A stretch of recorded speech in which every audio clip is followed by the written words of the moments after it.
Hi, welcome to TV. పట్టభద్రుల MLC ఎన్నికల నేపథ్యంలో బీజేపీ పార్టీ ఇప్పటికే అభ్యర్థులను ప్రకటించింది. దీంతో అందరి దృష్టి కాంగ్రెస్ బీఆర్ఎస్లపై పడింది. ఈ క్రమంలోనే మరోసారి ఎమ్మెల్సీ జీవన్ రెడ్డి పేరు గట్టిగా వినిపిస్తోంది. మార్చి 29తో జీవన్ రెడ్డి పదవీ కాలం ముగుస్తుంది. అందుకనే ఈలోపే ఎన్నికలు జరగాలని కేంద్ర ఎన్నికల కమిషన్ నిర్ణయించింది.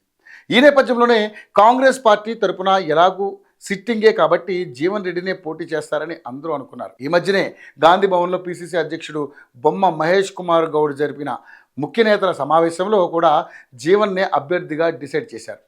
ఈ మేరకు ప్రతిపాదనను కూడా పార్టీ అధిష్టానానికి పంపారు. కట్ చేస్తే ఇప్పుడు జీవన్ రెడ్డి స్థానంలో కొత్త అభ్యర్థిని పరిశీలిస్తున్నట్లు ప్రచారం మొదలైంది. జీవన్ రెడ్డి దశాబ్దాలుగా కాంగ్రెస్ పార్టీలోనే ఉంటూ వస్తున్నారు.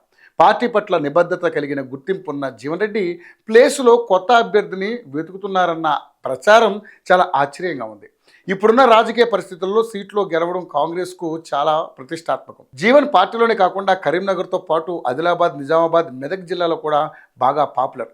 అలాంటి జీవన్ రెడ్డి ప్లేస్లో పార్టీ కొత్త అభ్యర్థిని వెతకాలని ఆలోచించడం వెనక కారణం ఆర్థిక కోణమే అంటున్నారు. ఆర్థికంగా జీవన్ గొప్ప స్థితిలో లేరని తెలుస్తోంది. గ్రాడ్యుయేట్ల ఓట్లు తక్కువగానే ఉంటాయి, కానీ 4 జిల్లాల్లో ఓటర్లను పార్టీ వైపు ఆకర్షించాలంటే చాలా డబ్బులు ఖర్చు అవుతాయి. భారీ మొత్తంలో అవబోయే ఖర్చును సిట్టింగ్ ఎమ్మెల్సీ పెట్టుకోలేరని పిసిసి అనుమానిస్తోంది. అందుకనే జీవన్ రెడ్డి ప్లేసులో ఆల్ ఫోర్స్ విద్యా సంస్థల అధినేత నరేందర్ రెడ్డి, పార్టీలో సీనియర్ నేతలు ప్రసన్న హరికృష్ణ, వెల్చాల రాజేందర్ రావు, మాజీ డీఎస్పీ గంగాధర్ పేర్లు పరిశీలనలో ఉన్నట్లుగా సమాచారం.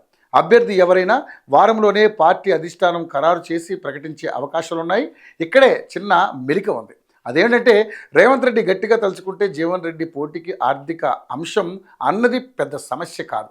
మరి రేవంత్ మనసులో ఏముందో తెలియదు. ప్రస్తుతానికైతే అధిష్టానం అభ్యర్థి ఎంపికపై పార్టీ సీనియర్ నేతల అభిప్రాయాలను తీసుకుంటుంది. ఎందుకంటే అభ్యర్థి ఎంపికలో సీనియర్ల అభిప్రాయాలు కూడా ముఖ్యమే. మరి పార్టీ అధిష్టానం ఈసారి ఎవరికి అవకాశం ఇస్తుందో చూద్దాం.